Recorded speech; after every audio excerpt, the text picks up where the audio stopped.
नमस्कार। आज नाभा पर थोड़ी बात करते हैं। नाभा में जो नेहरू गिरफ्तार हुए थे उस समय क्या क्या घटनाएं हुई थी उन पर थोड़ी बात करते हैं। दरअसल नाभा पंजाब में एक छोटा सा राज्य था। जैसे हिंदुस्तान में तमाम सारी रियासतें थीं वैसे नाभा भी एक रियासत थी और वहां पर एक महत्वपूर्ण घटना हुई थी। लेकिन उस घटना से पहले थोड़ा उस घटना का बैकग्राउंड देखते हैं क्या है। असल में आप जानते हैं सिख वैसे तो अंग्रेजों के बड़े प्रिय रहे। 1857 में भी जब देश में पूरे देश में इंकलाब की बात थी, पूरे देश में अंग्रेजों का विरोध हो रहा था, मुखालिफत हो रही थी, उस समय भी जो सिख सेनाएं थी उन्होंने काफी मदद की थी इस विद्रोह को कुचलने में, यानी अंग्रेजों के साथ खड़ी हुई थी। इवन फर्स्ट वर्ल्ड वॉर, पहले विश्व युद्ध की भी बात आप करें तो सिखों ने बड़ी संख्या में सेना में भर्ती होकर अंग्रेजों की मदद की थी। तो सिख ऐसी एक कौम थी जिसे अंग्रेज खुश रखना चाहते थे। लेकिन हुआ यह कि 1920 का दशक 1920 का वक्त आते आते पंजाब में गुरुद्वारों पर आधिपत्य को लेकर जबरदस्त आंदोलन होने शुरू हुए। हुआ यह था कि उदासी समुदाय का जो डेरा था, इन लोगों ने पंजाब में ज्यादातर गुरुद्वारों पर कब्जा कर लिया था। आप देखते हैं कि इस चीज का विरोध शुरू होता है और उस समय एक सरदार दिलदार सिंह थे, उनका लेटर है, इनफैक्ट उनका टेलीग्राम है रैमसे मैकडोनाल्ड को 15 फरवरी 1924 का, जिसमें वो लिखते हैं कि हमारे गुरुद्वारे शराब और व्याभिचार के अड्डे बन गए हैं। असल में 1920 में अकाली दल का निर्माण ही इसलिए हुआ कि गुरुद्वारों को डेरों से मुक्त करा के अपने कब्जे में लिया जाए ताकि वहां धार्मिक गतिविधियां ठीक ठाक तरीके से चलें। अब आमतौर से होता यह है कि सिखों को मान लिया जाता है कि बड़ी आक्रामक कौम है, हमेशा लड़ने भिड़ने की बात करती है। लेकिन उस समय के आंदोलन में सिखों ने गांधी और कांग्रेस का रास्ता अपनाया और सत्याग्रह करना शुरू किया। कांग्रेस इसको बड़े गौर से देख रही थी और उसको लगा कि सिखों के इस जेन्युइन आंदोलन में सहभागिता करनी चाहिए। और नेहरू का खास तौर पर इंटरेस्ट इसमें जगा और नेहरू ने यह तय किया कि वो पंजाब जाएंगे और वहां पर सिखों से बातचीत करेंगे और सिखों का ये जो आंदोलन है उसमें उनकी सहायता करेंगे। जून और जुलाई 1923 में 2 अधिवेशन कांग्रेस ने आयोजित किए, एक लाहौर में और एक अमृतसर में। इन अधिवेशनों में खिलाफत आंदोलन के जो लोग थे वो भी शामिल हुए, सिख भी शामिल हुए और कांग्रेस के लोग भी शामिल हुए और इस तरह से उनके बीच में एक कोऑपरेशन का मामला बनना शुरू हुआ। अंग्रेज इसको लेकर बहुत चिढ़े हुए थे। सिखों का ये जो आंदोलन था वो किस कदर अहिंसक था, इसको लेकर मैं आपको बताऊं कि ननकाना साहिब जो जगह है, आप जानते हैं कि ननकाना साहिब जहां पर सिखों के जो प्रथम गुरु थे गुरु नानक देव, उनका जन्म हुआ था, वहां पर जो गुरुद्वारा है उस पर कब्जा हटाने के लिए सिखों का जत्था, 100 लोगों का जत्था लगातार 1922 में जाना शुरू होता है।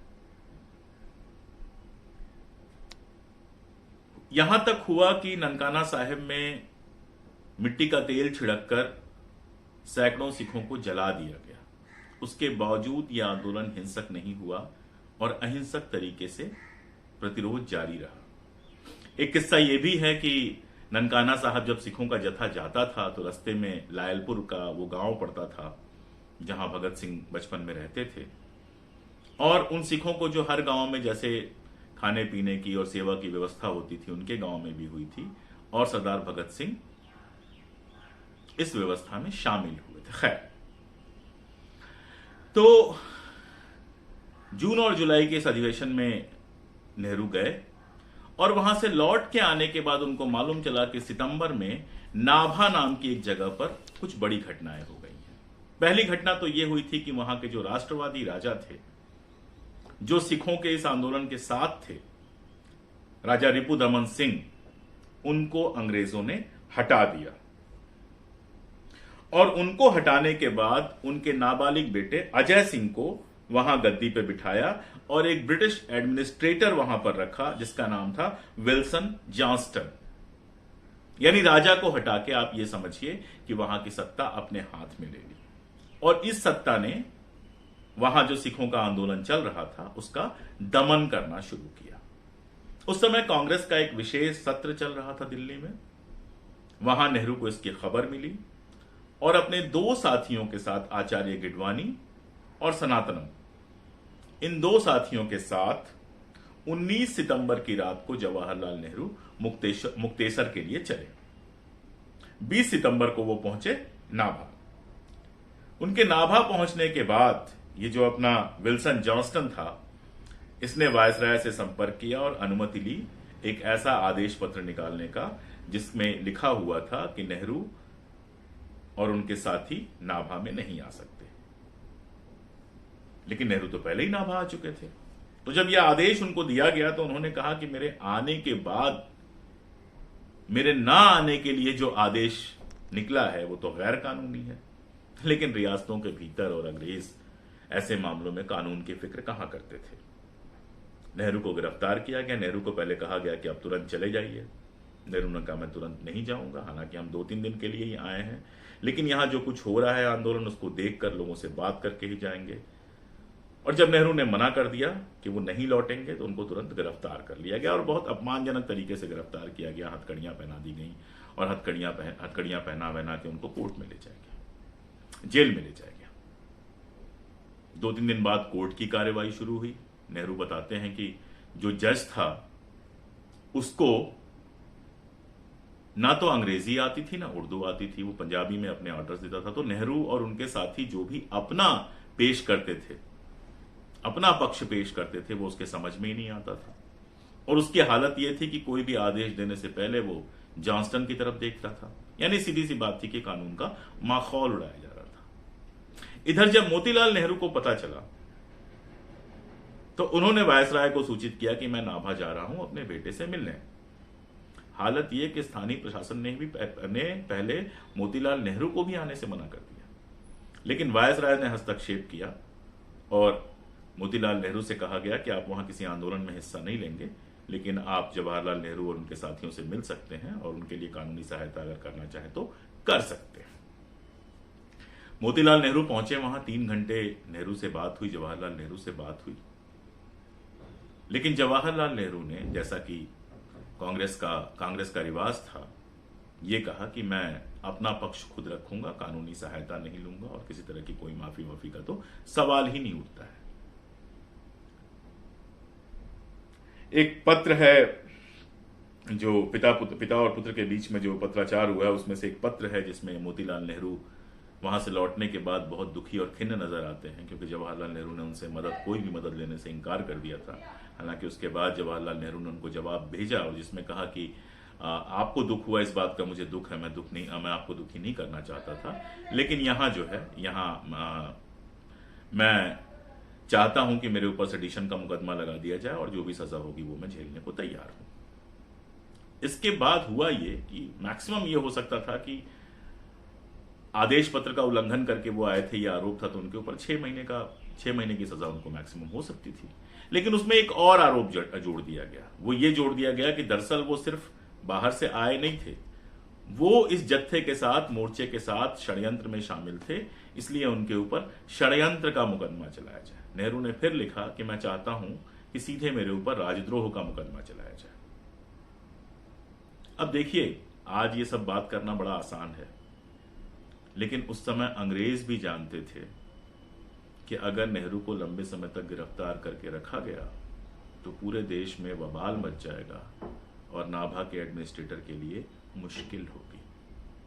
इसलिए वायसराय ने नाभा का जो एडमिनिस्ट्रेटर था जॉनस्टन, उससे बात की और कहा कि ठीक है, तुम सजा सुनाओ उनको, लेकिन इस सजा को मुलतवी रखो, सस्पेंडेड रखो, ताकि जिस दिन सजा सुनाओ उस दिन ही उनको रिहा कर सको।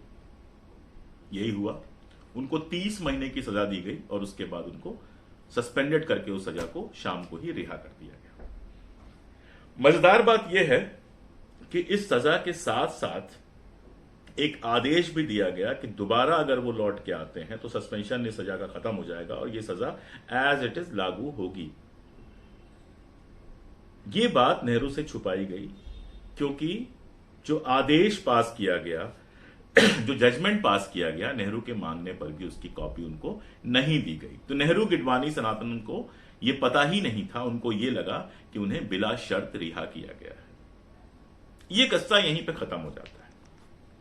अब हुआ ये कि 9 महीने बाद, चूंकि गिडवानी इस इंप्रेशन में थे कि ऐसा कोई आदेश नहीं है, इसी मोर्चे को सहायता देने के लिए गिडवानी दोबारा पहुंचे।